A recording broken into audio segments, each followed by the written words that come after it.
여러분, 참 좋은 아침입니다.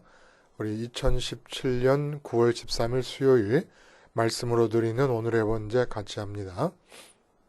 시편 23편 3절부터 6절까지 말씀. 근데 1절부터 같이 읽어보죠. 시작. 여호와는 나의 목자시니 내게 부족함이 없으리로다. 그가 나를 푸른 풀밭에 누이시며 쉴만한 물가로 인도하시는도다. 내 영혼을 소생시키시고 자기 이름을 위하여 의의 길로 인도하시는도다. 내가 사망의 음침한 골짜기로 다닐지라도 해를 두려워하지 않을 것은 주께서 나와 함께 하심이라. 주의 지팡이와 막대기가 나를 안위하시나이다. 주께서 내 원수의 목전에서 내게 상을 차려주시고 기름을 내 머리에 부으셨으니 내 잔이 넘치나이다. 내 평생의 선하심과 인자하심이 반드시 나를 따르리니 내가 여호와의 집에 영원히 살리로다. 오늘 시편 23편 중에서 특별히 3절부터 6절까지 말씀 중심으로 부모님의 태몽과 하나님의 태몽이라는 제목의 하나님 말씀 증거합니다. 태몽 중에서 예를 하나 들어봅니다. 사자, 호랑이, 구렁이, 또 과일이나 꽃이나 보석, 물고기 여러 가지 많이 있지 않습니까? 근데 대부분의 태몽들이 아들이냐 딸이냐를 결정하는 태몽에 불과한 경우도 있고 또 어떤 경우에는 그것이 일생을 살아가면서 어떤 사람이 될 것인가라는 것에 대한 계시로 받아들여져 가지고 어려울 때마다 삶의 곤란함이 가득 무겁게 짓누를 때마다 그 태몽을 기억해내면서 언젠가 이런 어려움이 다 극복되고 태몽이 시사하는 바 그런 훌륭한 자리에 내가 가 있게 될 것이다 라는 그런 기대를 갖기도 합니다.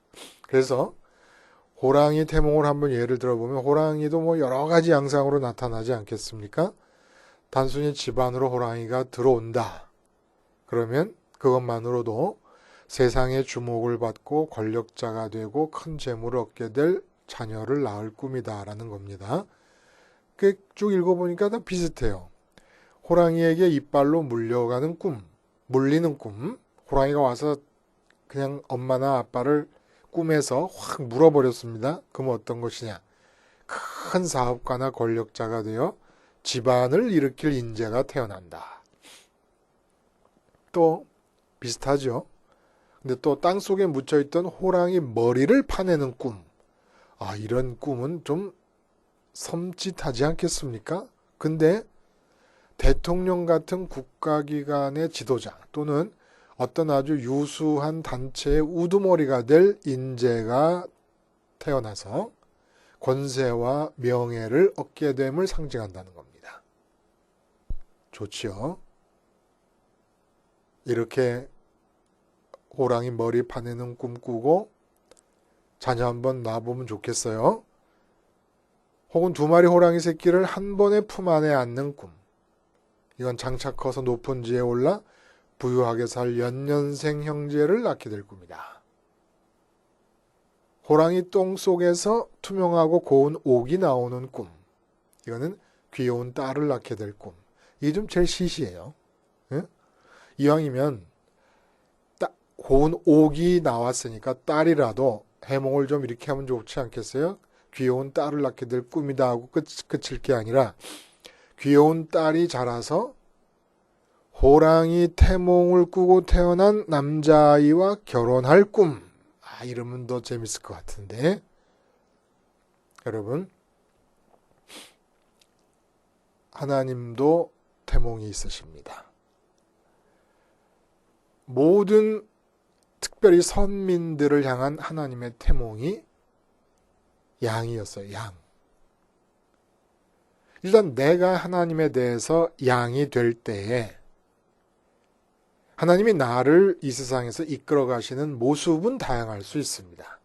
어떤 사람은 다윗처럼 왕으로, 어떤 사람은 뭐 예레미야나 이사야처럼 선지자로, 또 모세와 같은 모습으로 마주 걸출한 그런 이제 인물들, 영웅 같은 분들만 예를 들어서 그렇긴 합니다만은, 어쨌든 나 스스로는 양이라고 하는 자아의식을 가지라는 겁니다. 이게 하나님의 태몽이에요. 부모의 태몽이 나의 자아의식의 확인에 도움을 주는 거 아닙니까? 그런 의미에서 하나님의 태몽, 내가 누구냐라는 자아의식을 확인할 수 있는 창조주의 태몽은 양이었다는 겁니다. 양.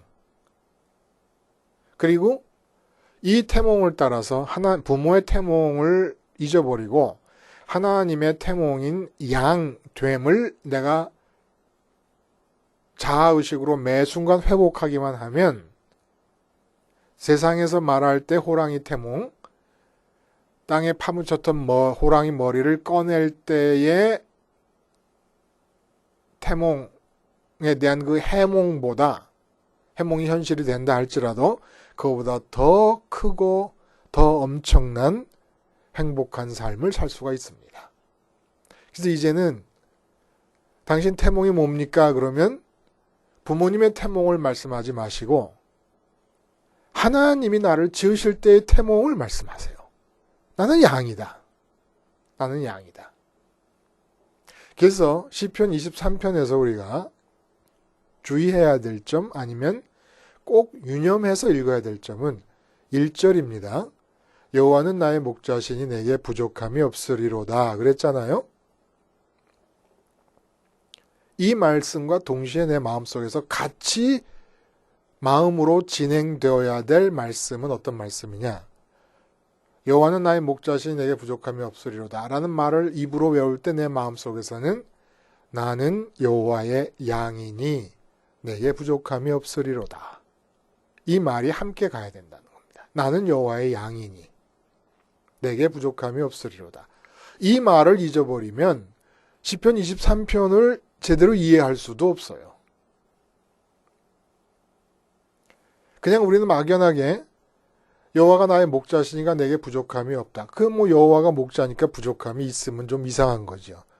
여호와가 목자이신데도 불구하고 내게 부족함이 생긴다는 것 자체가 정말 어두운 면, 부정적인 측면에서 기적 중에 기적 아니겠습니까? 아니 창조주 여호와가 목자인데 어떻게 부족함이 있어요, 내게. 근데 부족함을 느끼고 살고 있지 않습니까? 그건 뭐가 문제냐면 여호와가 나의 목자이시긴 한데 나는 여호와의 양이 아니란 말이에요. 그래서 이렇게 부족함이 많은 겁니다. 여호와가 나의 목자라고 하는 이 부분은 잘못될 수가 없어요. 여호와는 나의 목자이십니다. 그래서 태몽을 양으로 꾸신 거예요. 나를 지으실 때. 근데 내가 양이 되어 있지 않다는 거예요. 양이 되어 있지 않다는 건 뭐예요? 맹수가 되었다는 얘기입니다. 맹수가 되었다는 의미는 뭡니까? 꼭 사납다는 뜻의 의미라기보다는 맹수가 되었다는 것은 나의 부족함을 내 스스로 사냥함을 통하여 채우려고 하는 기질이 나오는 인간이 되었다는 겁니다. 그리고 이 기질이 뭡니까? 바로 원죄의 결과라는 거예요. 원죄가 우리의 마음에 채워준 체질이 되어버렸다는 겁니다. 내가 부족하다고 느끼는 걸 내 스스로 채우려고 하는 이 마음. 그리고 스스로 채우려고 하는 마음가짐이 움직일 때에 채우는 하나의 방식으로 동원되는 것이 종교의 신앙이고 하나님이고 예수님이 되어버릴 수 있다는 겁니다. 이건 내가 양이 아니에요. 예수님이 목자라고 하는 것은 맹수로서 내 부족함을 채우려고 할 때 동원되는 방편일 뿐이라는 겁니다. 실제로 내가 양이 되어야 된다는 거예요. 그렇게 하면 푸른 풀밭에 누워서 되새김질만 하면 된다는 겁니다. 그리고 잔잔한 물가, 쉴만한 물가에서 동요 없이 살 수 있다는 거예요. 동요 없이. 근데 이제 그런 동요 없다고 하는 말씀이 도대체 진짜 바닷가에 나갔을 때 파도 하나 일어나지 않는 그러한 잔잔한 바다와 같은 삶의 상태를 말하는 것이냐? 그거는 아니죠. 그거는 아니지만 양이 되어서 만족함이 주어지고 부족함이 없어질 때 내 삶의 환경이 어떠하든지 간에 잔잔한 물가처럼 여겨진다. 쉽게 말하면 풍랑만난 배 위에서 예수님이 잠을 주무십니다. 오늘 쉴만한 물가라고 번역을 해놨지만 그 풍랑만난 배 안이 쉴만한 물가이신 것입니다. 왜? 예수님은 당신을 양으로 여기시고 목자 되시는 하늘 아버지와 관계하고 있었기 때문에. 자, 그러면 오늘 이제 3절을 좀 살펴봅니다. 내 영혼을 소생시키시고 자기 이름을 위하여 의의 길로 인도하시는도다. 내 영혼을 소생시킨다고 하는 말이 무슨 말일까요? 아는 것 같아도 막연합니다. 자, 이럴 때 1절을 갖다 붙이는 거예요. 응? 여호와는 나의 목자시니, 거기까지만 갖다 붙이면 돼요. 여호와는 나의 목자시니 내 영혼을 소생시키시고 자기 이름을 위하여 의의 길로 인도하시는도다. 여호와는 나의 목자야. 그러니까 영혼이 소생된다라고 하는 것은 무엇을 전제로 하고 있는 겁니까? 영혼이 지쳐 죽을 뻔 보고 있는 상태인 거예요. 예? 수고하고 무거운 짐을 지고 허덕이고 지치고 탈진한 상태를 말합니다. 왜 탈진한 상태가 이루어질까요? 도저히 내 마음에 채워봐야 채워질 수도 없는 것들을 얻어서 채워보고 만족하고 기뻐보겠다고 사느라고 이렇게 지친 겁니다. 그게 얻어지지도 않아요. 얻어져 봐야 채워지지도 않지만 얻어지지도 않아요. 여러분 분명히 합시다. 왜 우리가 소생이라는 단어가 동원되어야 될 필요가 있느냐? 우리는 하나님을 믿고 십자가 예수님을 믿는다고 해도 어쩔 수 없이 우리 원죄의 체질로 인해서 육체로 보고 듣고 만지는 가운데 세상의 가치들을 끌어당기려고 합니다. 내 마음이 텅 비어 있어서 부족함을 느낄 때 내 육체가 만나는 것들에서 이유를 찾으려고 합니다. 아, 돈이 없기 때문이구나, 자식이 형통하지 못하기 때문이구나, 건강이 없기 때문이구나, 목회가 부흥하지 않고 있기 때문이구나, 육체로 만날 수 있는 세상에서 이유를 찾으려고 해요. 여기서 탈진과 지침과 수고로움과 무거운 짐을 지고 사는 삶의 괴로움이 나온다는 겁니다. 이게 다 뭐예요? 맹수스러움으로 사는 거예요. 내가 부족함을 움직여서 채워야 된다라는 강박관념을 갖고 있는 거예요. 이게 맹수의 강박관념입니다. 내 배고픈 거를 내가 사냥을 해서 잡아먹어야만 된다라고 하는 맹수적 강박관념이라는 거예요. 그러니까 이렇게 지칠 때 어떻게 하느냐? 나의 태몽을 생각하는 거예요. 하나님이 나를 처음에 이 세상에 내보내시기 위해 지으실 때 아직 이 땅에 태어나기 전에 하나님이 갖고 계셨던 나의 본질적인 모습이 무엇이냐? 양이었다는 거예요. 양. 그러면 나는 부모님이 나를 호랑이로 꿈을 꿨더라도 부모님이 나를 고추밭을 봤다. 그래서 아들로 내가 태어나게 됐다. 그렇더라도 다 잊어버리고 하나님이 나를 지으시기 바로 직전에 갖고 계셨던 그 태몽을 생각하면서 나는 양이다 라는 걸 생각하라는 거예요. 내가 양이다라고 하는 규정을 나 스스로 하자마자 어떻게 됩니까? 양은 지금 놓여져 있는 모든 상황에 대해서 속수무책이 됩니다. 양은 맹수의 기질이 전혀 없습니다. 자기에게 부족한 것이 느껴진다 하더라도 자기가 할 수 있는 게 아무것도 없음을 알게 되는 게 양이 됩니다. 그렇게 내가 양이 되면은 반드시 양에게는 누가 있습니까? 목자가 있게 되어 있습니다. 그러면 그 목자인 여호와 하나님. 그러니까 하나님이 나를 지으실 때 태몽을 양으로 꾸신 것은 한 번 세상에 내보내시고 어떻게 잘 사나 보고 계시다가 다 죽은 다음에 살았던 걸 다 결산해서 심판하고 구원하고 결정하시려고 나를 보내신 게 아니고 사는 동안에 함께 하시는데 너는 양이 되고 나는 목자가 되자라고 하는 꿈을 꾸시면서 나를 양으로 꿈꾸셔서 이 세상에 내보내셨으니까 내가 양이 돼서 여호와를 바라봅니다. 양이 눈으로 보고 귀로 듣고 내 발로 온 몸으로 목자를 따라가듯이 그렇게 여호와 하나님께 마음이 집중이 됩니다. 어떤 행위를 하기 전에 마음을 집중하는 겁니다. 내가 양이니까 목자에게. 그럴 경우에 소생이 된다는 거예요. 내 마음이 목자이신 여호와 하나님을 바라보고 듣고 따르고 온통 마음이 여호와만을 갈망하다 보니까 거기 집중하다 여호와께 집중하다 보니까 여호와로 채워지더라는 거예요. 양에게서 목자를 그렇게 따른다고 양의 마음이 있거나 마음이 채워지거나 하는 일은 없어요. 그러니까 양이 목자를 따르는 그 모습을 가져와서 지금 여호와와 자기 자신의 관계를 얘기해주고 있는 거지요. 다윗이. 우리도 마찬가지. 근데 우리는 양이 목자를 바라보듯이 바라보면 여호와 하나님을 바라보면 여호와 하나님으로 채워진다는 겁니다. 그렇게 채워져서 내 마음이 빵빵하게 하나님으로 채워지면 만족이 일어나고 기쁨이 일어나고 이 세상 모든 일들이 그렇게 가벼워질 수가 없고 갑자기 그렇게 나를 고단하게 했던 삶의 환경이 푸른 풀밭으로 바뀌면서 그 푸른 풀밭인 삶의 현장에 나가서 내 속에 가득한 하나님으로 생긴 기쁨과 만족을 되새김질하면서 사는 거라는 겁니다. 그래서 여러분 그 말씀을 드렸습니다만 여중생들이 자기 친구를 때려갖고 피투성이가 되게 만들었다. 또 제가 사는 강릉에서도 그런 일이 일어났다. 그리고 또 뉴스나 이런 걸 보면은 내 마음에 드는 정치인이 있고 내 마음에 안 드는 정치인이 있어서 그런 사람이 나올 때마다 좋아했다가 그런 사람이 나올 때마다 화를 냈다가 우리가 난리를 칩니다. 김정은 또 얘기 나오면 또 불안에 떨고 괘씸하기도 하고. 근데 예를 들어 북한의 김정은 그러면 원래 하나님이 만드실 때 계획 속에 있었던 그 김정은이 아직 나타나지 않고 있는 거예요. 멀리 김정은까지 찾을 필요도 없어요. 내 안의 마음이 하나님으로 온전히 충만해지기 전까지는 내 아내를 만드실 때 하나님의 계획 속에서 있었던 그 모습이 아직 나타나고 있는 게 아닙니다. 그러니까 우리는 부부로 살다가 죽어도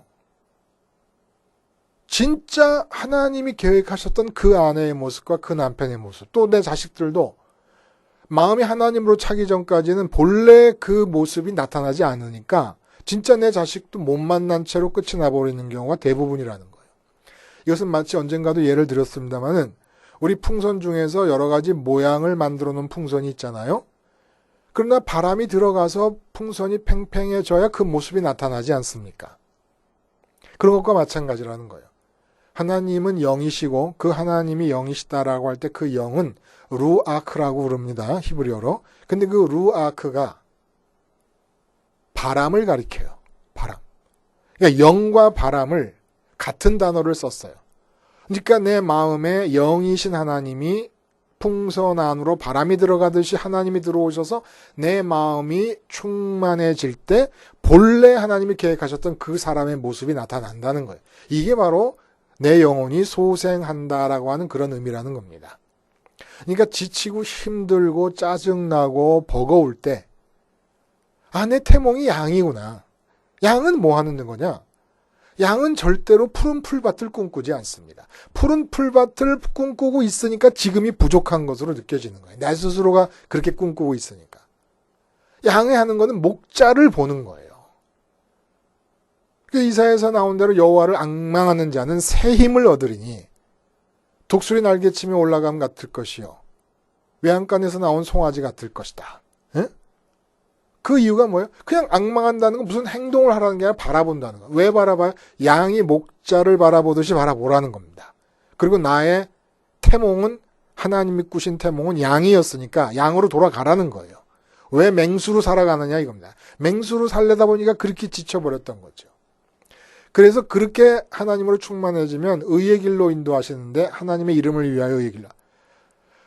하나님으로 충만한 자에게 하나님이 줄 수 없는, 그러니까 말이 잘못했어요. 하나님이 할 수 없는 것 중에 하나가 하나님으로 충만한 자에게 더 이상의 기쁨거리를 주실 수가 없습니다.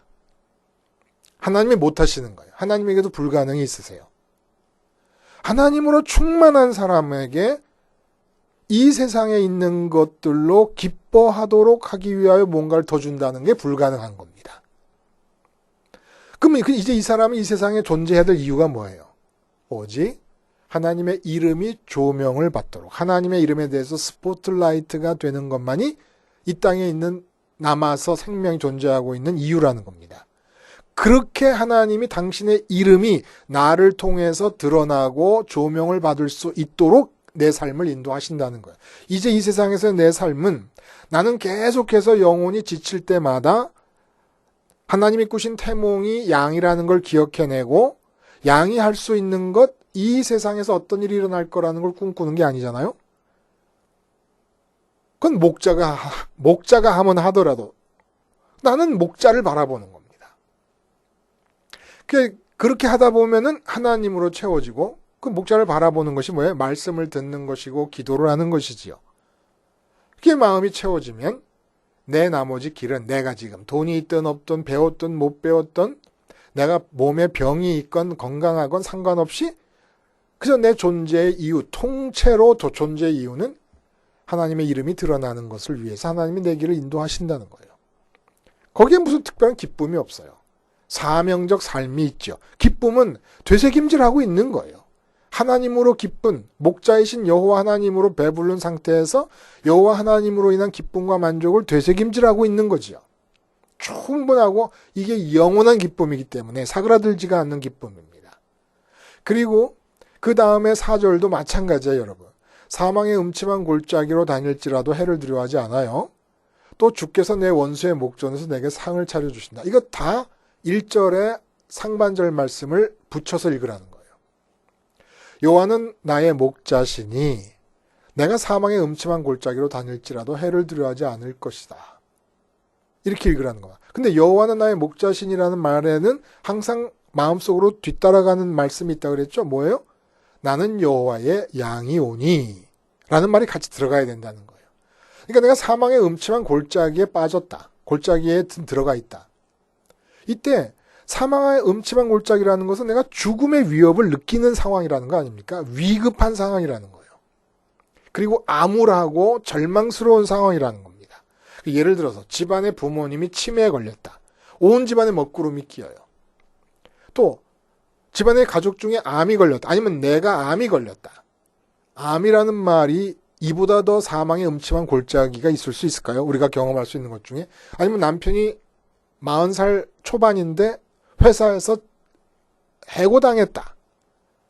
이거 뭐 사망의 음침한 골짜기잖아요. 이럴 때 나는 해고당한 남편의 아내다. 나는 해고당한 장본인 이다. 또 나는 암 걸린 환자다. 이런 자의식을 갖지 말고 나는 누구다? 나는 양이다. 나는 양이다. 내 몸에 병이 걸렸더라도 나는 양이고, 내가 해직을 당했더라도 나는 양이고, 내 남편이 해직을 당했어도 나는 양이고, 내 아이들이 공부를 잘하거나 못하거나 공부를 못해가지고 아무 대학도 못 들어갈 형편이 됐어도 나는 양이고, 그러니까 나는 내 자식 갖고 씨름하는 맹수가 아니고, 내 남편과 씨름하는 맹수가 아니고, 내 병과 씨름하는 맹수가 아니라 목자이신 여호와 하나님을 바라보는 양이라는 겁니다.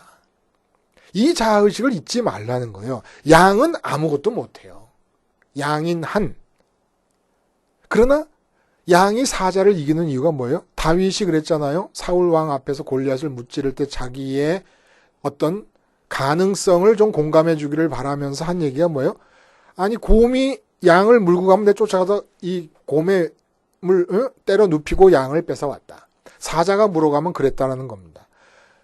양이 사자를 이기는 이유는 목자가 있기 때문이에요. 목자가. 근데 난 양이에요.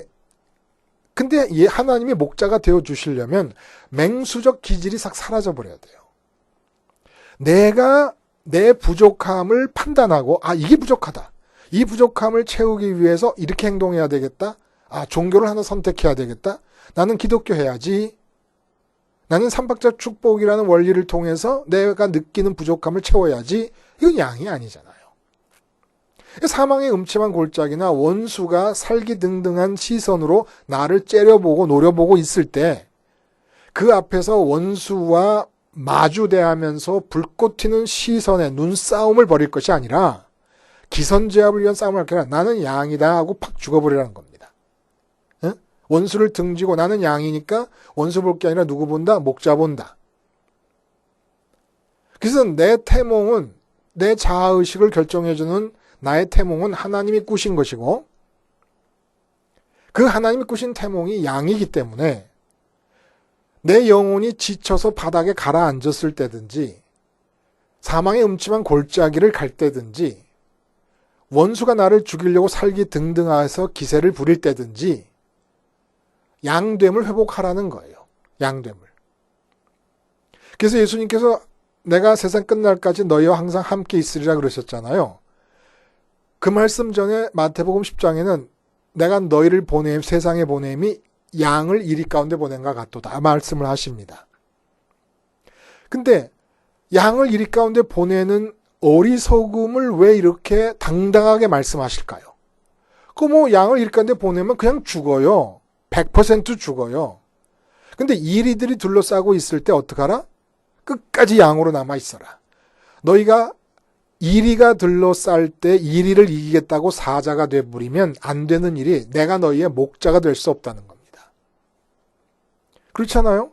이리가 둘러쌌다고 내가 호랑이의 힘을 기르고 사자의 힘을 기르고 발톱을 곤두세우면 예수님께서 어떻게 나에게 목자가 돼 주시겠습니까? 이리로 둘러싸인 상황에서. 주님 말씀하신 거예요. 뱀의 지혜를 가져라. 뱀의 지혜와 비둘기의 순결함을 가져라. 뱀의 지혜가 뭐예요? 하나님 앞에서 인간이 피조물로서의 신분을 벗어나게 해서 너도 하나님 될 수 있다고 가르치는 이게 지혜예요. 자기 신분의식을 지키는 것, 이게 뱀의 지혜라는 겁니다. 그래서 이리가 둘러싸고 사망의 음침한 골짜기에 둘러싸여 있을 때 뱀의 지혜를 발동해서 나는 양이다라고 하는 자아의식을 분명히 하라는 겁니다. 양은 아무것도 못합니다. 목자를 바라보는 것이 양의 전공이에요. 어떨 때 사망의 음침한 골짜기를 걸을 때도 전공은 목자 바라보는 것이고 원수가 당장 죽일 것처럼 기세등등하게 벼르고 있는 상황에서도 양이 할 수 있는 전공 과목은 목자 바라보는 것뿐입니다. 그러면 살아계신 하나님이 우리 삶에서 목자 되어 주시겠다는 거예요. 근데 문제가 뭐냐? 왜 이렇게 너희 삶에 부족함이 많으냐? 왜 다윗의 고백이 내 고백이 될 수 없느냐? 너희가 맹수가 되고 있다는 겁니다. 그래서 십자가가 등장을 한 거예요. 원죄의 체질에 의해서 나는 자꾸 내가 부족하다는 걸 깨닫고 그 부족함을 채우려는 나의 능동적인 행동을 하려고 합니다.